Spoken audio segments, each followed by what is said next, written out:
నమస్తే, నా పేరు సుమలత. వైజాగ్ లోకల్ న్యూస్ వార్తలకు స్వాగతం. వార్తల ముందుగా ముఖ్యాంశాలు.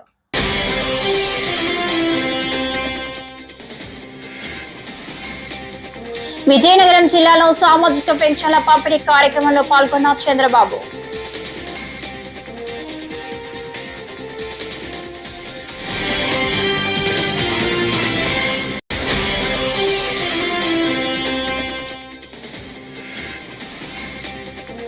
ఓజీ యూనివర్స్ కోసం నేను ఆసక్తిగా ఎదురు చూస్తున్నా పవన్ కళ్యాణ్.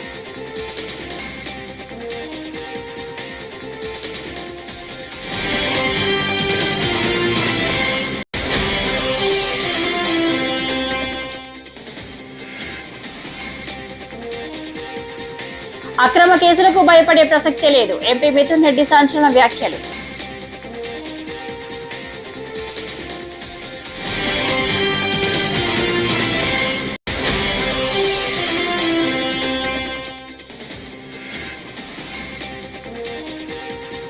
తిరుమల శ్రీవారి బ్రహ్మోత్సవాలు వైభవంగా రథోత్సవం.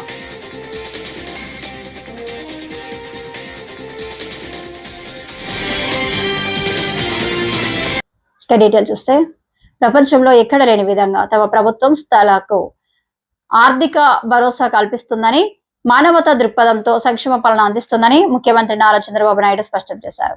విజయనగరం జిల్లా దత్తి గ్రామంలో నిర్వహించిన సామాజిక పెన్షన్ల పంపిణీ కార్యక్రమంలో ఆయన పాల్గొని లబ్ధిదారులకు పెన్షన్లు అందజేశారు. ఈ సందర్భంగా ఏర్పాటు చేసిన సభలో ప్రజలను ఉద్దేశించి ప్రసంగించారు.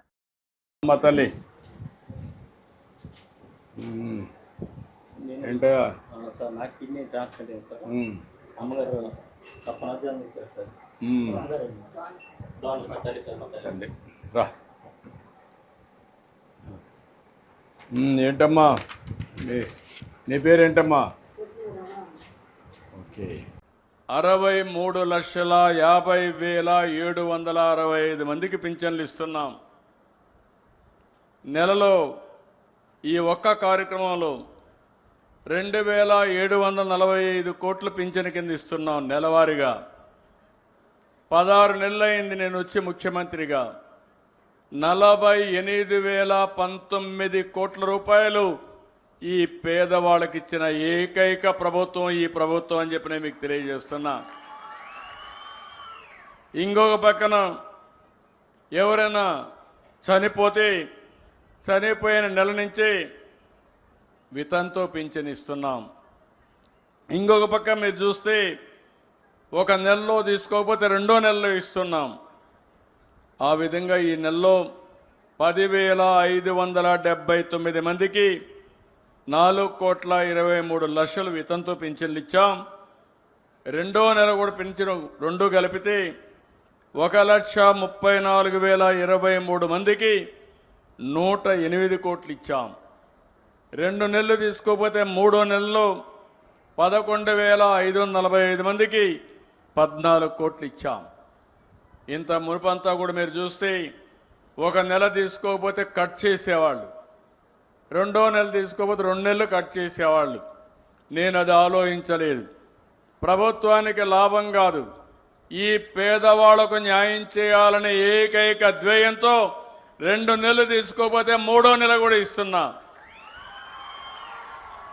మీరు ఇంటి దగ్గరే ఉంటే కాదు, మీరెక్కడుంటే అక్కడికి ఎత్తుక్కుంటా మా వాళ్ళు వస్తున్నారు. నరేగా పనులు చేస్తే పని దగ్గరికి వస్తున్నారు.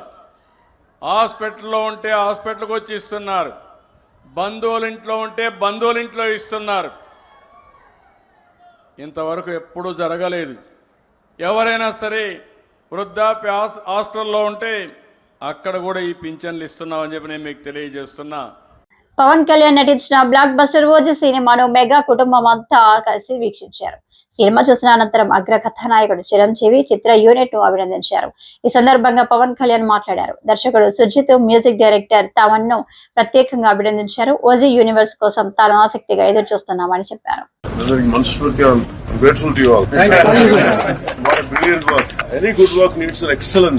Without you, I don't think either Sujit or Taman Garu and Taman's team and anyone could have achieved this. Excellent, deal. Thanks. You're really brilliant. It's a great movement. I don't know about success. I don't know about collections. It's a great watch. Taman, what a brilliant work, Taman. Wow.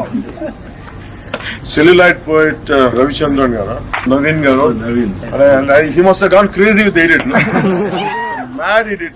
And the most beautiful thing is we are looking forward to the following the universe of Ocho. Sujit guరించి చెప్పకర్లేదు. One thing is purely Sujit's creation. Toughest job ఏంటంటే music direct range ఎంత greatest potentiality తమిళ్లో ఉంటే we don't know, no one has tapped Tamil real. Sujit part of Ojo, you know.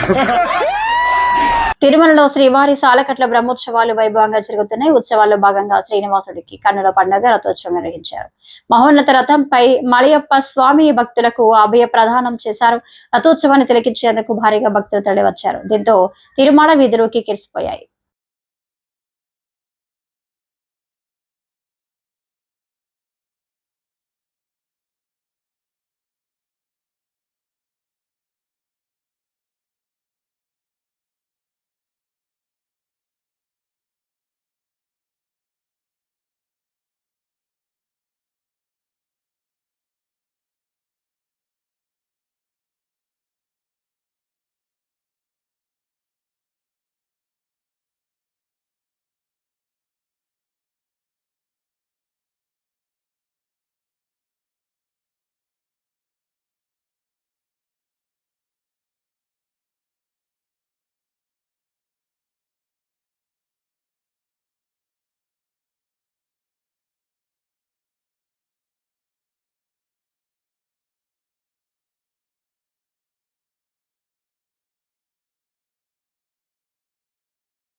TDP ప్రభుత్వం తనపై నమోదు చేస్తున్న అక్రమ కేసులకు భయపడే ప్రసక్తి లేదని వైఎస్ఆర్సీపీ ఎంపీ మిథున్ రెడ్డి స్పష్టం చేశారు.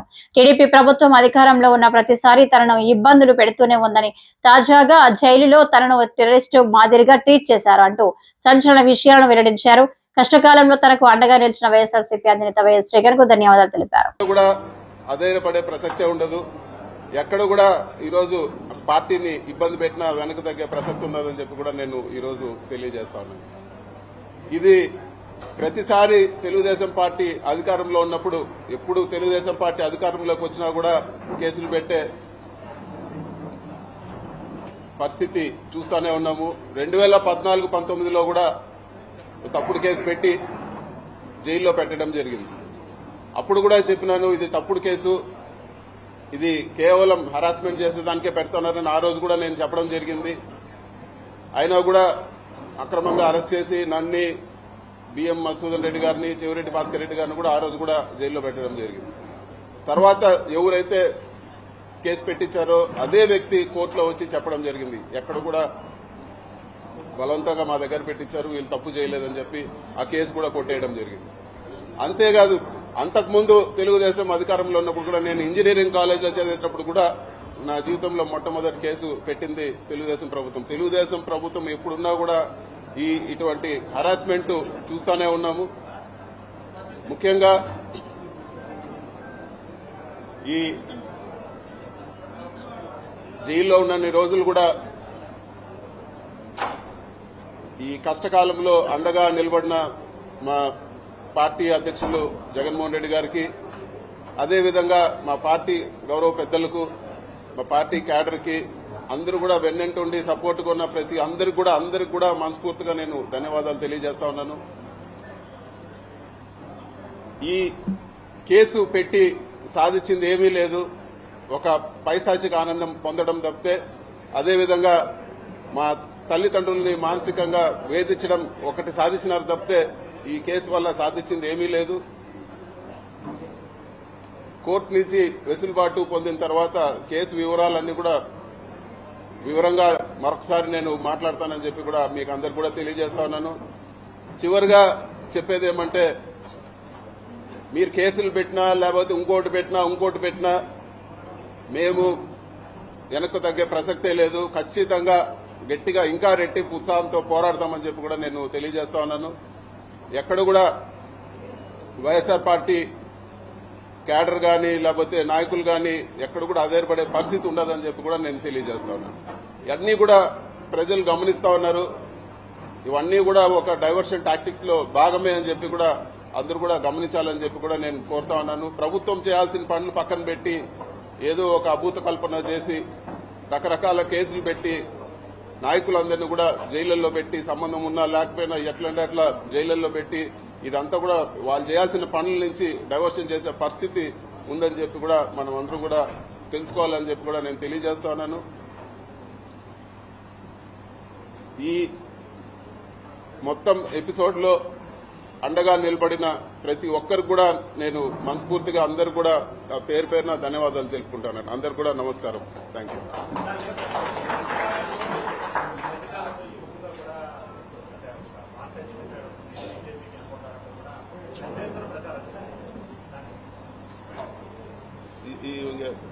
దానికి ఇంకా అర్థమే లేదు. ఇవన్నీ కూడా కట్టుకథలు, తెలుగుదేశం నాయకులు కావాలని బురద కొట్టే పని. కానీ దీనికి నేను సంజయ్ చేసినా కూడా అర్థమే లేదు.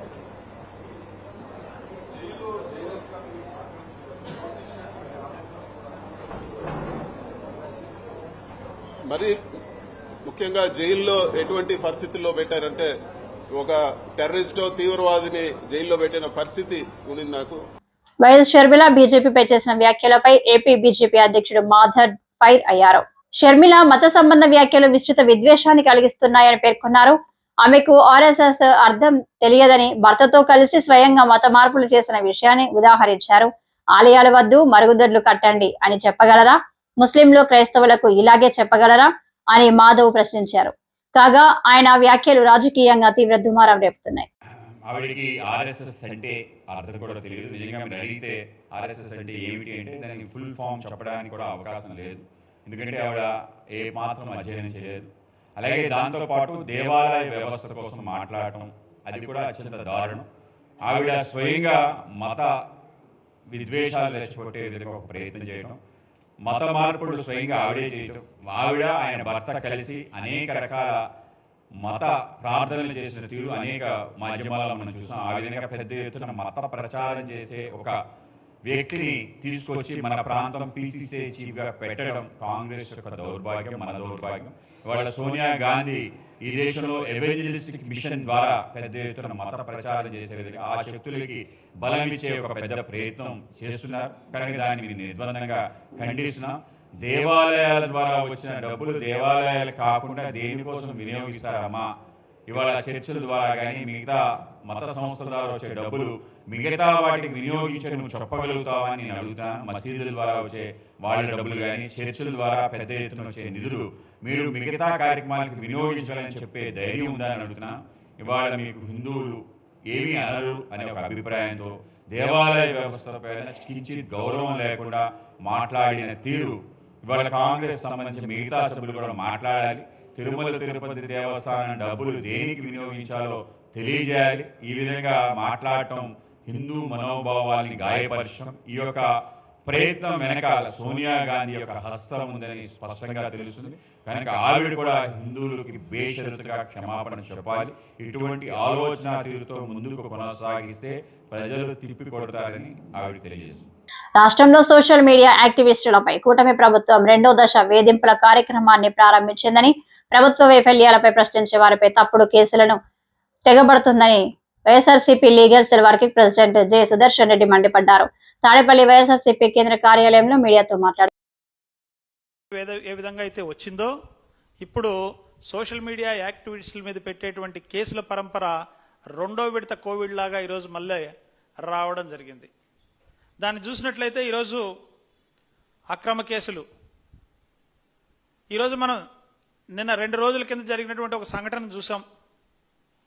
అసెంబ్లీ సాక్షిగా ఒక శాసనసభలో ఒక శాసనసభ్యుడు తన అహంకారంతో కావచ్చు, నోరుదోలతో కావచ్చు, తర్వాత అతను మతి భ్రమించి కావచ్చు, ఒక మాట అతను మాట్లాడినటువంటి మాటను అది మాట్లాడడం తప్పు అని రాష్ట్ర వ్యాప్తంగా ఒక నిరసనలాగా సోషల్ మీడియాలో ప్రజలు ప్రశ్నించడం జరిగింది. ఈరోజు ఆ విధంగా ప్రశ్నించిన ప్రతి ఒక్కరిపైన హిందూపురం నుంచి మొదలు పెడితే ఇటు శ్రీకాకుళం వరకు అన్ని జిల్లాలలోనూ కేసులు నమోదు చేసినటువంటి పరిస్థితి ఈరోజు మనం చూస్తూనే ఉన్నాం.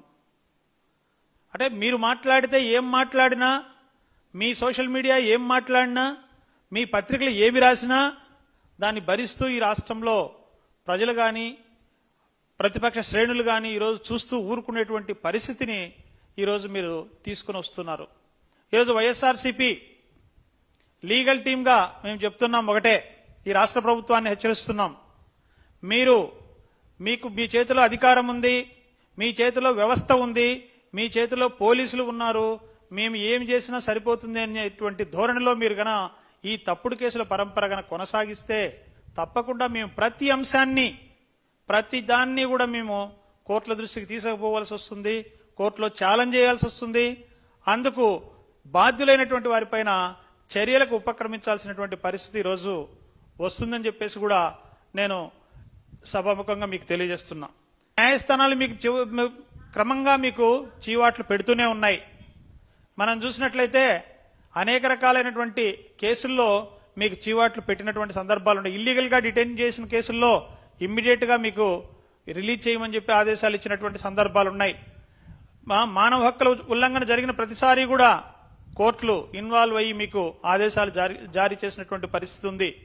ఆ విక్టిమ్ ఎవరైతే చెప్పేటువంటి స్టోరీకి కానీ పొంతన లేనటువంటి పరిస్థితి, అందులోనూ పైగా వాళ్ళు కాపాడుకోవడం కోసం వాళ్ళు చేసినటువంటి తప్పును సరిదిద్దుకోవడం కోసమో లేకపోతే ఇంకొక తప్పు చేయడం, అతన్ని ఒక గంజాయి కేసులో ముద్దాయిగా చూపించడం, గంజాయి కేసులో ముద్దాయిగా చూపించిన తర్వాత అందుకు రాసినటువంటి సీజర్ పంచనామా ఏవైతే ఉన్నాయో అవన్నీ కూడా తప్పులు తడకగా ఉండడం, అక్కడ సమయపాలన పాటించకపోవడం, అరెస్టుకు దానికి అన్నిటికీ కూడా డీవియేషన్స్ ఉండడం వల్ల కోర్టు ఇంటర్ఫీర్ అయ్యి దాన్ని సిబిఐ ఇన్వెస్టిగేషన్కి ఆదేశించి సిబిఐని ప్రిలిమినరీ రిపోర్ట్ కోరేంత వరకు కూడా ఈ రోజు శ్రీశక్తి పథకానికి విశేష స్పందన లభిస్తుందని మంత్రి అచ్చెన్నాయుడు తెలిపారు. ఈ పథకం కింద మహిళలు 90% మంది ఆర్టీసీ బస్సులు ప్రయాణిస్తున్నారని వెల్లడించారు. రాబోయే ఏడాదిలో ప్రతి గ్రామానికి ఎలక్ట్రిక్ ఏసీ బస్సులు అందుబాటులోకి వస్తాయని ఆయన పేర్కొన్నారు. ఈ పథకం మహిళల ప్రయాణాన్ని సులభతరం చేయడంలో కీలక పాత్ర పోషిస్తుందని పేర్కొన్నారు. చాలా డబ్బు అయిపోతుంది, జిల్లా వరకే పెట్టండి అన్నారు, మేము ఒప్పుకోలేదు. పాత జిల్లా పెట్టండి అన్నారు. లోకేష్ బాబు గారు అయితే ఎంత డబ్బు ఖర్చు అయినా పర్వాలేదు, మా మహిళలు రాష్ట్రంలో ఎక్కడికి వెళ్ళినా, ఈ రాష్ట్రంలో ఎక్కడికి వెళ్ళినా ఫ్రీగా బస్సు ఎక్కే కార్యక్రమం తీసుకున్నాం. బస్సులు ఆడవాళ్ళతో నిండిపోయాయి. మొన్నటి వరకు ఆర్టీసీ బస్సులో 50 మంది ఎక్కేవాళ్ళ నోటికి మన శ్రీశక్తి పెట్టక ముందు ఈ రోజు 90 మంది ఎక్కుతున్నారు. ఇంత ఆక్యుపేషన్ రేట్ విపరీతంగా పెరిగింది. ఇంకా బస్సులు అవసరం. ఇంకొక సంవత్సరం ఆగండి, ఈ రాష్ట్రంలో ఈ బస్సులు ఉండవు, అన్ని కరెంటు బస్సులే వస్తాయి, ప్రతి గ్రామానికి వస్తాయి. ఏసీ బస్సులు, కరెంటు బస్సు అంటే ప్రతిదీ ఏసీ వస్తుంది. మొత్తం ఎలక్ట్రిక్ బస్సులన్నీ కొని ఇంకా ఎక్కడ అవసరం ఉంది, ఇంకా ఏ గ్రామానికి అవసరం ఉంది, అందరికీ బస్సులేసి ప్రతి ఒక్క మహిళకి ఉచితంగా స్త్రీశక్తి కింద బస్సులు ఇచ్చే కార్యక్రమం చేశాం. చాలా డబ్బు అయిపోతుంది, జిల్లా వరకే పెట్టండి అన్నారు. మేము ఒప్పుకోలేదు. పాత జిల్లా పెట్టండి అన్నారు. లోకేష్ బాబు గారు అయితే ఎంత డబ్బు ఖర్చు అయినా పర్వాలేదు, మా మహిళలు రాష్ట్రంలో ఎక్కడికి వెళ్ళినా, ఈ రాష్ట్రంలో ఎక్కడికి వెళ్ళినా ఫ్రీగా బస్సు ఎక్కే కార్యక్రమం తీసుకున్నాం. బస్సులు ఆడవాళ్ళతో నిండిపోయాయి. మొన్నటి వరకు ఆర్టీసీ బస్సులో 50 మంది ఎక్కే వాళ్ళ నోటికి మన స్త్రీశక్తి పెట్టక ముందు ఈ రోజు 90 మంది ఎక్కుతున్నారు. అంటే ఆక్యుపేషన్ రేట్ విపరీతంగా పెరిగింది. ఇంకా బస్సులు అవసరం. ఇంకొక సంవత్సరం ఆగండి, ఈ రాష్ట్రంలో ఈ బస్సులు ఉండవు, అన్ని కరెంటు బస్సులే వస్తాయి. ప్రతి గ్రామానికి వస్తాయి ఏసీ బస్సులు. కరెంటు బస్సు అంటే ప్రతిదీ ఏసీ వస్తుంది. మొత్తం ఎలక్ట్రిక్ బస్సులన్నీ కొని ఇంకా ఎక్కడ అవసరం ఉంది, ఇంకా ఏ గ్రామానికి అవసరం ఉంది, అందరికీ బస్సులేసి ప్రతి ఒక్క మహిళకి ఉచితంగా స్త్రీశక్తి కింద బస్సులు ఇచ్చే కార్యక్రమం చేశాం. యూపీలో ఓ షాకింగ్ ఘటన చోటు చేసుకుంది. జైల్లో ఉన్న మాజీ మంత్రి గాయత్రి ప్రజాపతిపై ఓ నేరస్తుడు దాడి చేశాడు. దీంతో మాజీ మంత్రి తలకు తీవ్ర గాయాలయ్యాయి. వెంటనే గమనించిన పోలీసులు మాజీ మంత్రిని ఆసుపత్రికి తరలించారు. ప్రస్తుతం ఆయన పరిస్థితి నిలకడగానే ఉంది.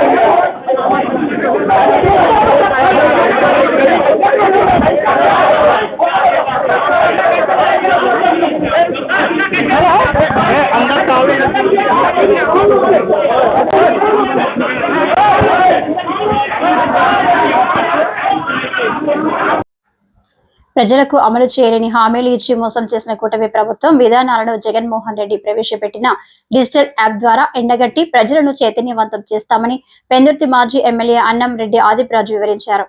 సబ్బవరం వైఎస్ఆర్ కాంగ్రెస్ పార్టీ కేంద్రీయ కార్యాలయంలో బుధవారం ఏర్పాటు చేసిన మీడియా సమావేశంలో ఆయన కూటమి ప్రభుత్వ విధానాలను తూర్పారపట్టారు. ఈ సందర్భంగా ఆయన మాట్లాడుతూ ముఖ్యమంత్రి చంద్రబాబు నాయుడు ప్రజలకు ఎన్నికల్లో ఇచ్చిన సూపర్ 6 హామీల్లో నిరుద్యోగ వృత్తి, మహిళలకు ఏడాదికి 3 సిలిండర్లు, ఆడపిల్లలకు 15,000 చొప్పున ఆర్థిక సాయం ఇంతవరకు అమలు చేయలేదని ఎద్దేవా చేశారు. ప్రభుత్వం వచ్చి 19 నెలలు గడుస్తున్నా ఇప్పటికీ ప్రజలను తమ మోసకారి మాటలతో మభ్యపెడుతున్నారని ఆగ్రహం వ్యక్తం చేశారు. హతమార్చినటువంటి పరిస్థితులు చూసాం. నడి రోడ్డు మీద కత్తులతో నరికేటువంటి సందర్భాలు కూడా మనం చూసాం. అంతేకాకుండా 650 నుంచి సుమారు 750 వరకు వైఎస్ఆర్ కాంగ్రెస్ పార్టీ సభ్యుల మీద భౌతికంగా దాడులు చేసేటువంటి సందర్భాలు చూసాం. 2000 పైచిలకు వైఎస్ఆర్ కాంగ్రెస్ పార్టీ కార్యకర్తలు, నాయకులు ప్రజల మీద అక్రమ కేసులు బనాయించి వాళ్ళు అక్రమంగా అరెస్ట్ చేయడం కూడా మనం చూసాం. సోషల్ మీడియాలో జగన్మోహన్ రెడ్డి గారి పేరు కానీ, జగన్మోహన్ రెడ్డి గారి ఫోటో కానీ ఎవరైనా పెట్టుకుంటే చాలు ఏదో రకంగా అక్రమంగా వాళ్ళ మీద కేసులు పెట్టి అరెస్ట్ చేసేటువంటి సందర్భాలు ఎన్నో చూస్తున్నాం.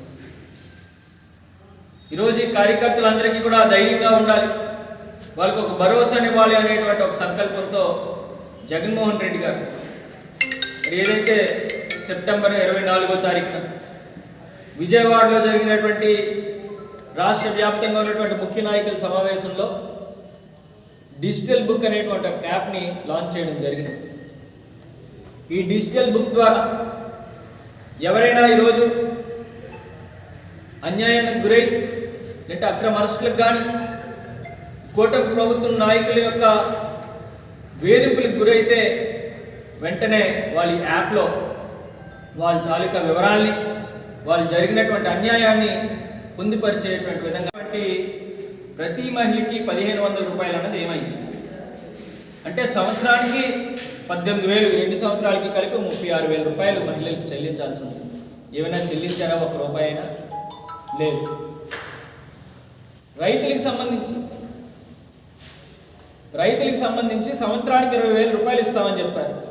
2 సంవత్సరాలకి కలిపి 40,000 రూపాయలు ఇవ్వాలి. కనీసం 5,000 7,000 ఇచ్చేసి చేతులు దులుపుకునేటువంటి ఉచితంగా 3 సిలిండర్లు సంవత్సరానికి అన్నారు.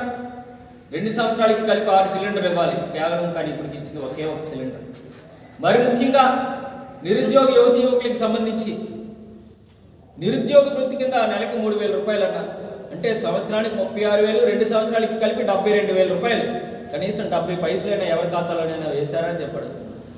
మరి ముఖ్యంగా ఎవరైతే ఎస్సీ, ఎస్టీ, బీసీ, మైనారిటీకి సంబంధించినటువంటి వాళ్ళు 50 సంవత్సరాలు దాటితే చాలు వాళ్ళకి పెన్షన్ ఇస్తామని చెప్పారు కదా. ఇవాళ కొత్త పెన్షన్లు ఇచ్చేటువంటి మాట దేవుడెరుగు. ఉన్న పెన్షన్లు తీసేసినటువంటి పరిస్థితి వాళ్ళు చూస్తున్నాం.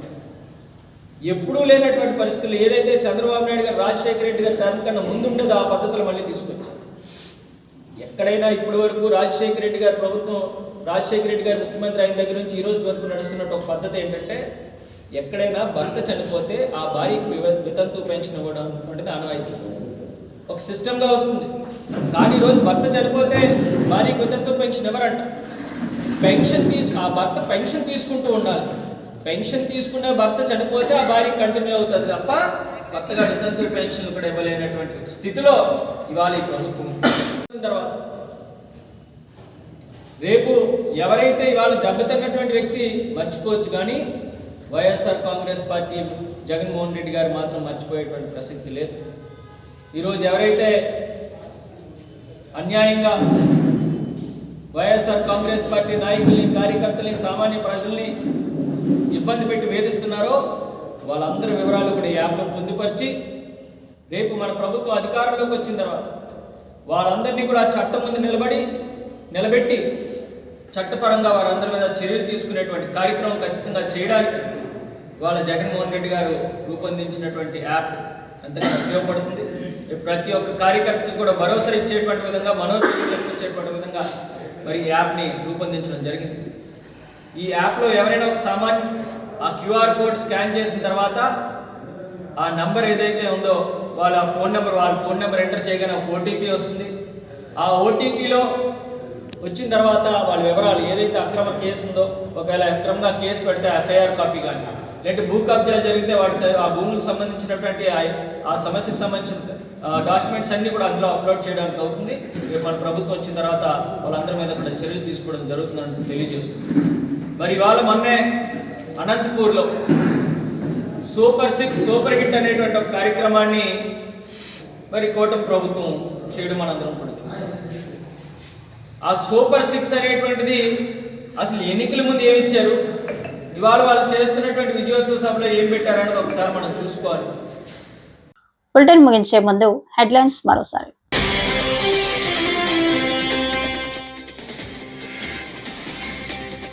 విజయనగరం జిల్లాలో సామాజిక పెన్షన్ల పంపిణీ కార్యక్రమంలో పాల్గొన్న చంద్రబాబు.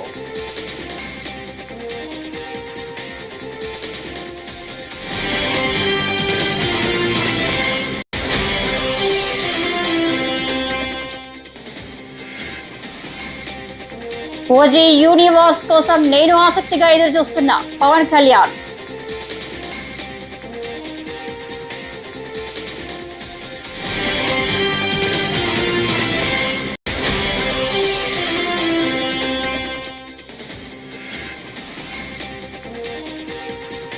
అక్రమ కేసులకు భయపడే ప్రసక్తే లేదు, ఎంపీ మిథున్ రెడ్డి సంచలన వ్యాఖ్యలు.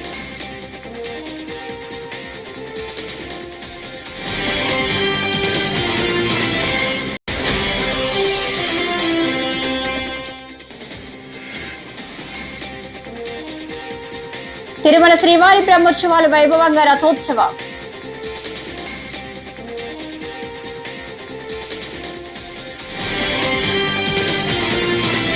వార్తలు ఇంతటితో సమాప్తం. నమస్కారం.